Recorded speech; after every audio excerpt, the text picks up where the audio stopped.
Good afternoon, everyone. I'm Dr. James Broomall, an Associate Professor of History at Shepherd University and the Director of the George Tyler Moore Center for the Study of the Civil War. And what we're going to do over the next series of video segments is take you on a tour of sites in Hagerstown and Frederick, Maryland, associated with Jubal Early's 1864 invasion of Maryland.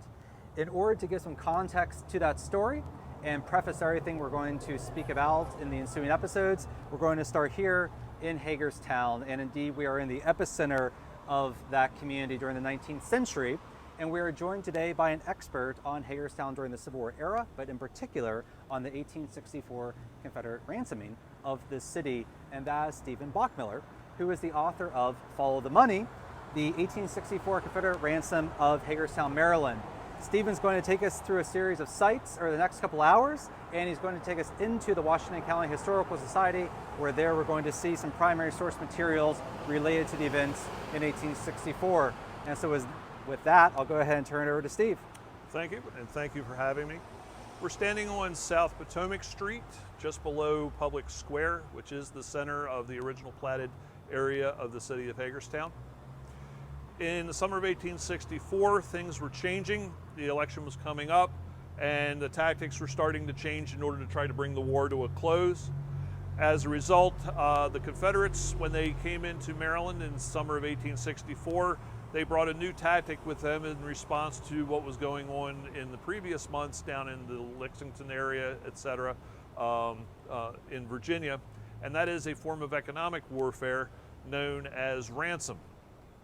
When the Confederates came over into Maryland, Jubal Early's troops camped around the old Antietam battlefield for the night, and the next morning they started heading toward Frederick, but Early sent a brigade of cavalry under General John McClausland north here to Hagerstown. They got here about roughly midday and took possession of the town, but there was also a number of Union cavalry patrols that were in the area. They were not very well coordinated, and as a result there was a small battle here in the streets not long after the Confederates got here and before they could start executing the ransom. There was a squad of cavalry, Pennsylvania cavalry under Lieutenant Thomas Torrance, who came in up the South Potomac Street. There's a bend in South Potomac Street. They come around, and what do they find as soon as they make that bend? But the South Potomac Street occupied by hundreds of General McCausland's cavalry troopers. That's a shock. That was a shock to them. And immediately, all of Torrance's men pretty much figured out what was going on and immediately put their hands up and surrender, except for one man, Lieutenant Torrance, who decided he was going to put up a fight. Well, gunfire broke out. Torrance was wounded several times and unhorsed, but he did get up and he ran back behind an adjacent house on South Potomac Street, and he found a receptive family. The house was actually pro-Union citizens, and they actually took him into their house and hid him in a second floor bedroom in a wardrobe to get him away. The Confederates came around behind the house looking for him, and there was a 8-year-old boy sitting on the back porch, and they asked him, "Where did the Yank go?" And without missing a beat, that 8-year-old boy said, "I don't know, but I saw a Yank heading down that way, and it looked like the devil was after him." And the Confederates, the 8-year-old kid diverted the Confederates on a goose chase looking for this officer. But that was the skirmish that happened in the streets. After that was all settled, then General McCausland decided he would make his headquarters in the town hall, which was located where our town hall is today at the corner of Potomac and Franklin Street. Once he had his headquarters established, he came back down to Public Square and he was asking around looking for the mayor or city leaders. Finally, some people got a hold of town treasurer Matthew Barber, and Matthew Barber ended up meeting with General McCausland at Byers Drug Store on Public Square. Keep in mind at this time, the mayor of the city, his name is John Cook, he was nowhere to be seen because he was a merchant. He heard the Confederates were coming. He packed up his inventory and headed up into Pennsylvania so he wouldn't be bankrupted by what was going on. So keep in mind that Hagerstown's mayor was out of the scene for everything that happens here. Mr. Barber, the town treasurer, he was also an officer of the Hagerstown Bank. He had with him John Causler, the clerk of the bank. They met with McCausland. McCausland hands them a demand note.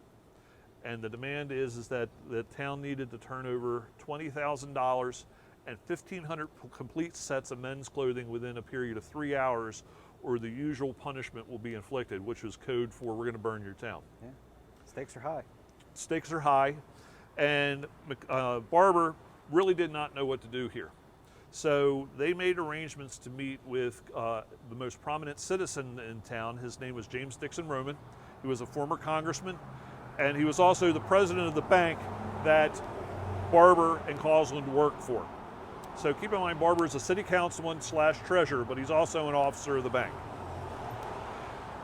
They make arrangements to meet with Mr. Roman at his home. Mr. Roman is incapacitated due to an illness, so they went to his home on West Washington Street.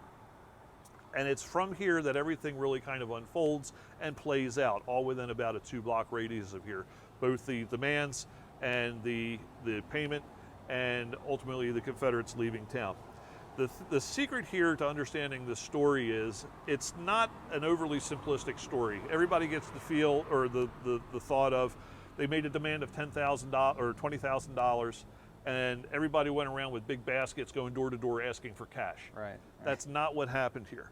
What ended up happening here, and is what spawned my use of the term "follow the money" as the title of the booklet on the topic, is this is all basically a large bond transaction, essentially, because the town government could not, by state law, cooperate with the Confederate government or the Confederate military. Just like today, especially in Maryland, the powers and duties of a local government are handed to them by the state government. Well, nowhere in the state constitution, nowhere in the state law in Annapolis is there anything about handing over money to enemies of the Republic. Right.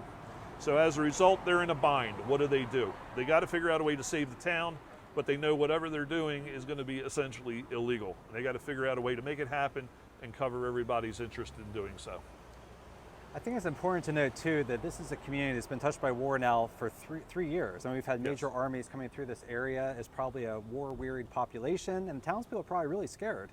Exactly. It is exactly a year ago to the day prior to this, there was a major battle here in the streets during the Confederate retreat from Gettysburg. Right. I tend to characterize it, as far as I can tell, as the largest urban cavalry battle of the Civil War.